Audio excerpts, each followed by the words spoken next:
द्वादशः पाठः चंद्रशेखरः आज़ादः।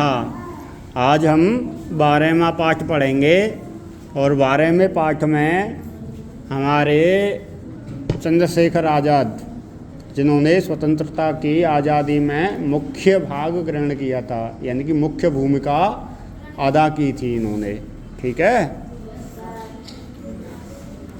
तब किम नाम अस्ति, जब चंद्रशेखर आज़ाद को पकड़ लिया गया था अंग्रेज़ों के द्वारा, तो उनको न्यायाधीश के सामने लाया गया था।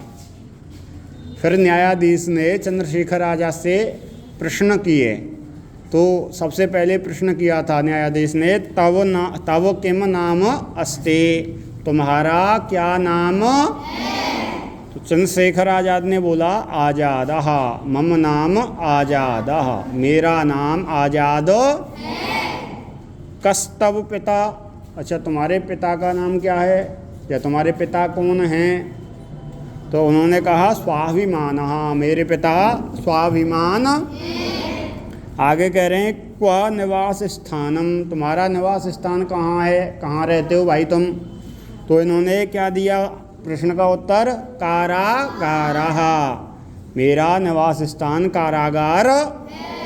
अब इस तरह के क्वेश्चन जब वो न्यायाधीश पूछ रहे थे और उन क्वेश्चनों को पूछने पर ये उत्तर आज़ाद के द्वारा दिए गए, तो न्यायाधीश को अपनी थोड़ी सी बेइज्जती महसूस हुई कि न्यायालय में आकर के ये बच्चा इस तरह से बोल रहा है, तो इसको दंड देना चाहिए। ठीक है। तो न्यायाधीशस्य प्रश्नानाम एतादृशानि उत्तराणि भारतस्य परतंत्रता काले यः अयच्छत् स आसीत् चंद्रशेखरः आज़ादः। कह रहे हैं न्यायाधीश के प्रश्नानाम, प्रश्नों के एतादृशानि उत्तराणि, इस तरह से उत्तर देने पर भारतस्य परतंत्रता काले, भारत उस समय पर क्या था? परतंत्र था। तो भारत के परतंत्र के समय में यह अयच्छत, जिसने दिए, यानी कि जिस व्यक्ति ने न्यायाधीश के प्रश्नों का उत्तर इस तरह से दिया था, वो भी कब? जब हमारा भारत क्या था? परतंत्र था। उस समय पर सह आसीत, वह था चंद्रशेखर आज़ादा, चंद्रशेखर आज़ाद। ये कह रहे हैं परतंत्रता काल में भी न्यायाधीश के प्रश्नों का इस तरह से उत्तर देने वाला वह व्यक्ति कौन था? चंद्रशेखर आज़ाद। फिर संस्कृतस्य एव छात्रः, और जो चंद्रशेखर आज़ाद हैं वो संस्कृत के छात्र हैं। नामना चंद्रशेखरः तदानीं वाराणस्यां पठति स्म, और जो चंद्रशेखर हैं वह उस समय वाराणसी में पढ़ते। 11 वर्ष देशीयः अयं यदा जलियावाला काण्डस्य नृशंसताम् अशृणोत् तदा एव प्रतिज्ञाम् अकरोत् येन केनापि प्रकारेण इदं क्रूरशासनम् उन्मूलनीयम् इति। जब जलियावाला कांड के बारे में इन्होंने सुना कि उसमें व्यक्तियों को बड़ी ही क्रूरता के साथ में मार दिया है, तो इन्होंने तदा एव प्रतिज्ञा अकरोत्, उन्होंने, किसने? चंद्रशेखर आज़ाद ने एक प्रतिज्ञा की थी। क्या प्रतिज्ञा की थी? ये न केनापि प्रकारेण, जिस किसी भी प्रकार से, इदम क्रूर शासनम उन्मूलनीयम, इस क्रूर शासन को, इन दुष्टों के शासन को मुझे उखाड़ के फेंकना, इनको अपने देश से बाहर भगाना है। ये प्रतिज्ञा किसने की? चंद्रशेखर आज़ाद ने। ठीक है। क्योंकि उन्होंने, जो अंग्रेज़ों ने जलियांवाला बाग में कांड किया था, सीधे साधे भोले वाले भारतीयों पर बुरी तरह से गोलियों की बौछार कर दी थी, और बहुत सारे भारतीय डर की वजह से कुएं में भी गिर गए थे, और कुएं में गिरने की वजह से उनकी मौत हो गई। ठीक है। तो वहाँ पे पता नहीं कितने लाखों भारतीयों की मौत हुई थी। तो उसके बारे में जब चंद्रशेखर आज़ाद को पता चला, तो कोई भी व्यक्ति इस तरह की घटना को सुनता है या देखता है तो उसके अंदर स्वाभाविक है कि क्रोध आ ही जाता है ना। तो उनके अंदर भी क्रोध आ गया और उन्होंने एक प्रतिज्ञा कर ली, चाहे जिस तरह से हो मुझे इन अंग्रेज़ों का शासन, इन दुष्टों का शासन उखाड़ के फेंकना, अपने देश को मुझे स्वतंत्र करना। यह प्रतिज्ञा किसने की? चंद्रशेखर आज़ाद ने। बहुत अच्छी है। अब देखो आगे कह रहे हैं, शीघ्रम एव सह काला आगता, और जल्दी ही वह समय आ गया। कौन सा समय? जो उन्होंने प्रतिज्ञा की थी उस प्रतिज्ञा के लिए कुछ गतिविधि करने वाला समय आ गया।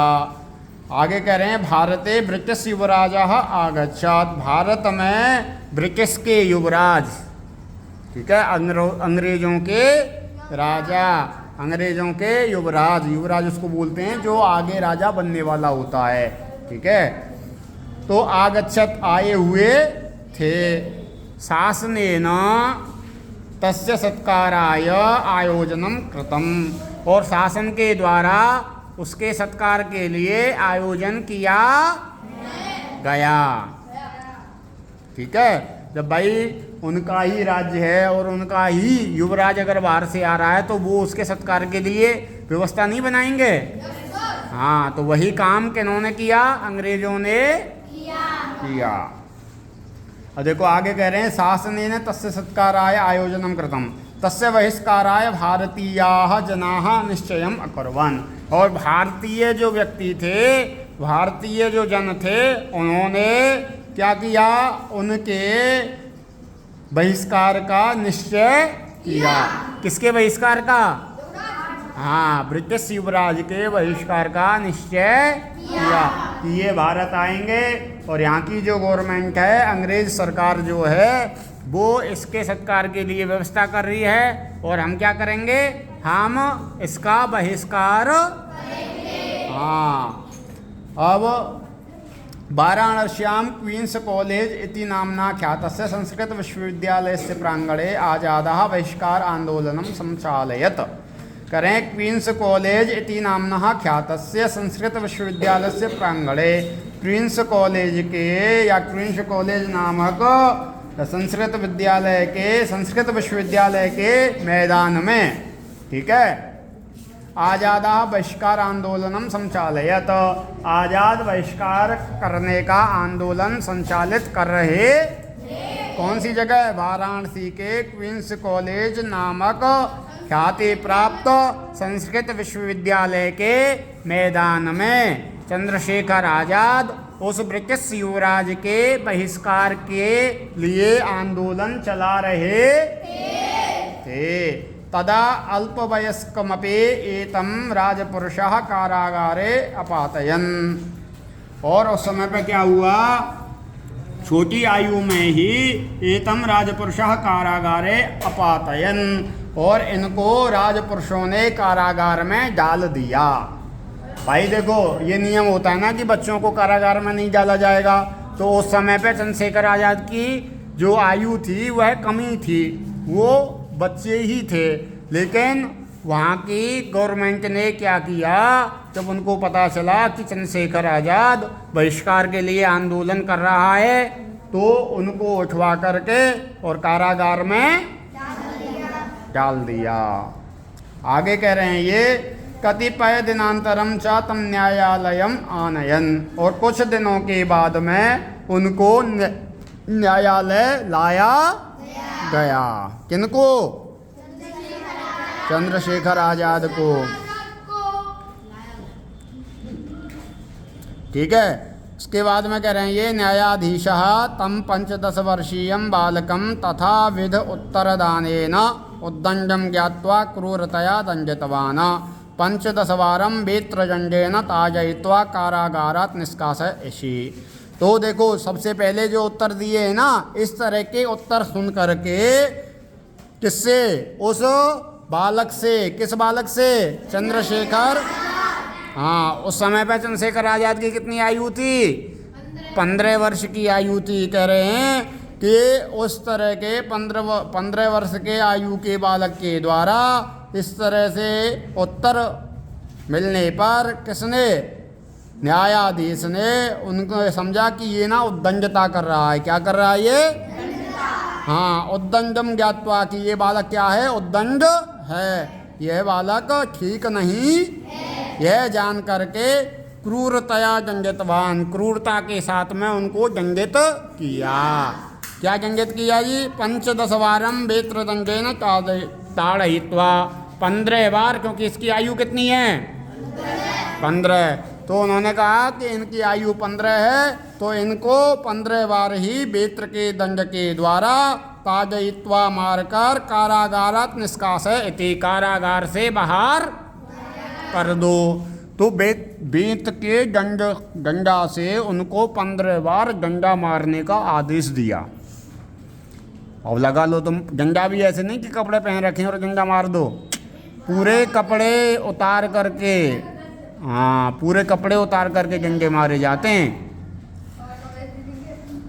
ठीक है, आगे ये कह रहे हैं वेत्र प्रहार कहा तम निर्वस्त्रम कृत्वा तस्य पृष्ठदेशम तथा निर्दयम प्रहृतवान यथा तस्य पृष्ठ चर्म उच्छिन्नम अभवत। कह रहे हैं वेत्र प्रहार कहा, जो बेत मारने वाला है वो तम निर्वस्त्रम कृत्वा, तम कम आजादम, आजाद को निर्वस्त्र करके फिर क्या कर रहे हैं ये, तस्य पृष्ठदेशम, उसके पीछे वाले भाग में, पीठ वगैरह पर, ठीक है, तस्य पृष्ठदेशम तथा निर्दयम प्रहृतवान, और निर्दय के साथ में उनको क्या किया, बेत मारे गए।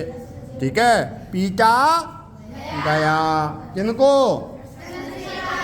हाँ, यथा तस्य पृष्ठ चर्म उच्छिन्नम अभवत, और जिस तरह से उनको पीटा गया उससे उनके पीछे की जो चमड़ी है वह क्या हो गई, उखड़, खून निकल आए। अब लगाओ 15 वर्ष के बच्चे को 15 बेंत मारे कपड़े उतार करके, और इतनी तेज तेज बेंत मारे कि उनके पीठ की पूरी चमड़ी वमड़ी सब उखड़ गई। ठीक है, आगे कह रहे हैं ये सा प्रतिवेत्र घातम भारत माता जयतु इति नादम तावत अकरोत यावत किल सा मूर्छितः न अभवत। कह रहे हैं वो प्रत्येक वेत घात पर क्या बोलते थे, भारत माता की, हाँ, इति नादम तावत करोत, यह घोष जब तक किया, कब तक, जब तक, हाँ, यावत किल सा मूर्छिता ना हुआ, जब तक वो मूर्छित नहीं हो गए थे। ठीक है, जब तक वो होश में थे तब तक उन्होंने भारत माता की जय, ये प्रत्येक वेत के प्रहार पर उन्होंने बोला। आगे कह रहे हैं साइमन समिते बहिष्कार काले वयोवृद्धम लाला राजपत रायम गौरांगा तथा अताजयन यथा सा कतिपय एव दिनैः पंचत्वम अगच्छत। कह रहे हैं साइमन समिति के बहिष्कार के समय में वयोवृद्ध लाला लाजपत राय को गौरांगा तथा ताजयत, गौरांगा मीन्स अंग्रेजों के द्वारा इस तरह से पीटा गया कि कतिपय नहीं एव, कुछ ही दिनों में वो पंचत्वम अगच्छत, यानी कि कुछ ही दिनों में उनकी मृत्यु, पंचत्व बोलते हैं क्षिति जल पावक गगन समीरा, क्षिति जल पावक गगन और समीरा वायु, इन सभी में मिल जाना। तो इन सभी में व्यक्ति कब मिलता है, जब उनकी मृत्यु हो जाती। तो इस तरह से लाला लाजपत राय को कौन सी समिति का बहिष्कार किया था, साइमन समिति का बहिष्कार करने पर उनको पीटा गया था अंग्रेजों के द्वारा, और इतना भयंकर पीटा था कि वो देखो वृद्ध और आदमी थे, क्या थे लाला लाजपत राय जी, वृद्ध थे उस समय पे, और इतना भयंकर पीटा गया कि कुछ दिनों के बाद में ही उनकी मृत्यु हो गई बेचारे की। कैसे कैसे हमारे देशभक्त थे जिन्होंने हमारे देश को आज़ाद करने के लिए इतना महान संघर्ष किया, इतने कष्ट सहन किए, क्या उन कष्टों को सहन करने के बाद में उन्होंने कोई सुख भोगा, नहीं भोगा ना। लाला लाजपत राय की मृत्यु हो गई, 15 वर्ष की अवस्था में चंद्रशेखर आज़ाद ने 15 बेंत के डंडे खाए थे, वो भी नंगे शरीर पर हैं, कपड़े वगैरह उतार करके, और पीछे की पूरी चमड़ी उखड़ गई थी, मूर्छित हो गए थे। किस लिए खाए थे? अपने सुख के लिए खाए थे उन्होंने सबने किसके लिए खाए थे? हम सब के लिए हैं, अपने देश के लिए, अपने देश को आज़ाद कराने के लिए खाए थे ना। और वो तो देश को आज़ाद करा के चले गए, लेकिन हमारा देश जो आज़ाद है उसके प्रति हमारा भी कुछ दायित्व तो बनता है, नहीं बनता? कोई ज़रूरी नहीं है कि हम फौज में ही जाके देश की सेवा करें, हम अपने घर में रह के भी देश की सेवा करते हैं और करनी चाहिए। क्या देश की सेवा? अगर हम विद्यार्थी जीवन में हैं तो ईमानदारी से पढ़ाई करें।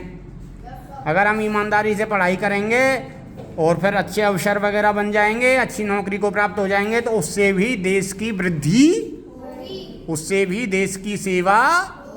तो इसलिए हम जहाँ हैं, जैसे हैं, वैसे हमको क्या करना चाहिए? ईमानदारी के साथ में काम करते रहना चाहिए। अगर एक किसान भी है तो वो भी देश की सेवा ही कर रहा है। क्यों? क्योंकि वो खेती कर रहा है, खेती से अन्न होगा और अन्न से हमारे देश का लालन पोषण होगा। ठीक है। अब वो सभी व्यक्ति काम ना करके, ईमानदारी से अपने कर्म को ना करके और सरकार के ऊपर निर्भर हो जाए तो क्या उससे देश की सेवा होगी? ये तो देश के प्रति गद्दारी है। डेली के जो व्यक्ति आए दिन वो करते रहते हैं फालतू के, आज ये आंदोलन कर रहे हैं, आज वो आंदोलन कर रहे हैं, तो उनको एक बार रियल में देखना चाहिए, सोचना चाहिए, समझना चाहिए कि क्या यह जो हम आंदोलन कर रहे हैं वो देश के हित में है। आंदोलन करने के चक्कर में सरकारी संपत्ति का कितना नुकसान करते हैं वो, बसों को जला देते हैं, हॉस्पिटलों को तोड़ देते हैं, बहुत सारी ऐसी सरकारी संपत्तियों को नुकसान पहुंचाते हैं, करोड़ों में नुकसान होता है देश का। तो क्या वो अच्छा करते हैं? नहीं करते ना। जे ना हमारे देश के वीरों ने अपने रक्त को बहा करके हमारे देश को स्वतंत्रता दिलवाई, उनके बाद में हम उनकी पीढ़ी तो हैं, हम क्या कर रहे हैं? अपने ही देश का नुकसान करने में लगे हुए हैं। तो ये गलत है ना। तो इसलिए ऐसा कभी नहीं करना चाहिए। हाँ, अगर हमारा पढ़ने का समय है तो हमेशा हमको पढ़ाई में ही ध्यान देना चाहिए। हाँ, अभी हमारा कौन सा जीवन है? विद्यार्थी जीवन। विद्यार्थी जीवन में विद्यार्थी को अपनी पढ़ाई पर ध्यान देना चाहिए। आगे कह रहे हैं ये, तस्य प्रतिशोधाय प्रवृत्ताः आजादाः भगत सिंहः शिवरामः राजगुरुः जयगोपालश्च इमे सर्वे लाला लाजपतरायस्य मृत्योः मुख्यं कारणं गौरांग सैंडर्स नामानम् अमारयन्। और उसके प्रतिशोध के लिए, किसके प्रतिशोध के लिए? कि इन्होंने लाला लाजपत राय जी को मार मार के और ख़त्म कर दिया है, तो अब हमको इसका बदला लेना चाहिए। और बदला लेने के लिए कौन कौन थे? आज़ाद, भगत सिंह, शिवराम, राजगुरु, जयगोपाल, इन सभी ने लाला लाजपत राय के मृत्यु का मुख्य कारण गौरांग मीन्स अंग्रेज, सेंजर्स नामानम अमारयन। तो सेंजर्स नाम के अंग्रेज को इन्होंने मार दिया। आगे कह रहे हैं, आज़ादः 1931 तमे वर्षे फरवरी मासस्य 27 दिनांके पूर्वाह्णे 10 समये प्रयागस्य अल्फेज वाटिकायां सुखदेवराजेन सह उपविष्टा आसीत्। करें आज़ाद सन 1931 वर्ष में फरवरी मास के 27 दिनांक में और कितने बजे? सुबह के 10 बजे प्रयाग के अल्फ्रेज वाटिका में सुखदेव राज के साथ में वह बैठे हुए, यानी कि चंद्रशेखर आज़ाद 1931वीं वर्ष में। और कौन सा महीना था उस समय पर? फरवरी का महीना था, 27 तारीख थी, और सुबह के 10 बजे वो प्रयागराज के अल्फ्रेज वाटिका में, अल्फ्रेज पार्क में बैठे हुए थे। किसके साथ में? सुखदेव के साथ में। तदा नाटवावरेण सह अन्य राजपुरुषाः तम सर्वथा आक्रामन्। और उस समय नाटवावर के साथ में राजपुरुषों ने उनको चारों तरफ से आक्रमण कर दिया। किसके ऊपर? चंद्रशेखर आज़ाद के ऊपर आक्रमण कर दिया। हाँ, आगे कह रहे हैं, नाट वावरस्य भुसुंडी गुलका आजादस्य जंगायाम प्रविष्टा। और नाट वावर के भुसुंडी गुलका बोलते हैं बंदूक की गोले, आजाद की जंगा में प्रविष्ट हो गई, घुस गई। आगे करें, आजाद प्रक्षिप्ता चा गुलका बाबर से हस्तम भित्वा बहिर्गता। और आजाद क्या हो गए, उस समय पे घायल हो गए, प्रक्षिप्त हो गए। वो गुलका बाबर से हस्तम भित्वा बहिर्गता, और बाबर की गुलका को हाथ से भित्वा बाहर निकाल करके, हाथ से बाहर निकाल करके उन्होंने क्या, बहिर्गता बाहर आ गए। गोली जब अंदर जंगा में घुस गई तो उसको, गोली को उन्होंने निकाला, और निकाल करके वो बाहर, हाँ नहीं, बाबर से हस्तम भित्वा बहिर्गता, हाथ से उन्होंने उस गोली को, भीतर घुसी हुई गोली को बाहर निकाल दिया। ठीक है। घटका एकम यावद, एक ही घड़ी में उभयता, चारों तरफ से उभयता, गुलका वृष्टि अवत, गोलियों की वृष्टि। एकतः एकः आजादा अन्यथा च बहवा शत्रवा। एक तरफ तो आजाद थे और अन्य दूसरी तरफ कौन थे, सब उनके शत्रु। ठीक है। यदा गुलका समाप्तः प्रायावन तदा आजादः अंतिमया गुलकया आत्मानं मत्वा स्वकीयम आजादिति नाम सार्थकम अकरोत। अब कह रहे, यदा गुलका समाप्ता प्रायावन, जब आजाद ने देखा कि मेरी गोली खत्म हो रही, हाँ मेरी गोली क्या हो रही है, तब उन्होंने क्या किया, आजादा अंतिमया गुलिकया, अंतिम गुलका के द्वारा, अंतिम गोली से, आत्मानं हत्वा, अपने आप को मारकर, स्वकीयम आजादिति नाम सार्थकम अकरोत, अपना नाम आजाद है यह सार्थक कर दिया। क्यों? क्योंकि वो मरते दम तक किसी के हाथ नहीं आए। हाँ। एवंच स्वातंत्र यज्ञ कुंडे स्वप्राणानाम आहुतिम कृत्वा वीरगतिम प्राप्नोत। और इस तरह से सह कहा आजाद ने स्वतंत्रता के यज्ञ कुंड में स्वप्राणानाम आहुतिम कृत्वा, अपने प्राणों की आहुति करके, वीरगतिम प्राप्नोत, वीरगति को प्राप्त किया। देख लो, हम सब के लिए उन्होंने अपने प्राणों की आहुति दे दी। और हम क्या करते हैं, अब हम क्या करते हैं? क्या जिस तरह से चंद्रशेखर आजाद, भगत सिंह, सुभाष चंद्र बोस आदि आदि स्वतंत्रता वीरों ने हमारे देश के लिए संघर्ष किया था, उस संघर्ष के बाद में हमको स्वतंत्रता प्राप्त हुई है, उसके बाद में क्या हम इस स्वतंत्रता का सच में सही से फायदा उठा रहे हैं? नहीं, उसका दुरुपयोग करते हैं। विद्यार्थी को विद्यार्थी के जीवन काल में पढ़ना चाहिए, ठीक है, हाँ, लेकिन वो क्या करता है, पढ़ता नहीं है, इधर उधर की बातें करता है, इधर उधर लड़ाई झगड़ा करता रहता है। तो ये गलत बात है ना, तो इस तरह से नहीं करना। और युवावस्था में व्यक्ति को नौकरी की तलाश करनी चाहिए, अपने काम धंधे खोलने चाहिए, बढ़ाने चाहिए, लेकिन क्या करते हैं, फालतू का क्या करते हैं, आंदोलन चलाते हैं और सरकारी संपत्ति को क्या करते हैं, ये नुकसान पहुंचाते हैं। तो ये गलत है ना, तो इस तरह क्या नहीं करना चाहिए। उससे क्या होता है, हमारे देश की हानि, अगर तुम पढ़ते नहीं हो तो उससे भी हमारे देश की हानि होती है। हाँ, तो पढ़ने के समय पर पढ़ना चाहिए, नौकरी के समय पर नौकरी करना चाहिए, ठीक है, धर्म के समय पर धर्म करना चाहिए। तो इन सभी चीज़ों का, बातों का आप सभी ठीक से ध्यान, ठीक है, और अपने गांव में भी, आसपास में भी, पड़ोस में भी सबको इस तरह से बताना चाहिए आप सबको, जिससे कोई इस तरह का कदम ना उठाए जिससे हमारे देश की हानि है ना। तो हमेशा हमको अपने देश के प्रति कृतज्ञ रहना चाहिए। आया समझ में सबके? बहुत अच्छे।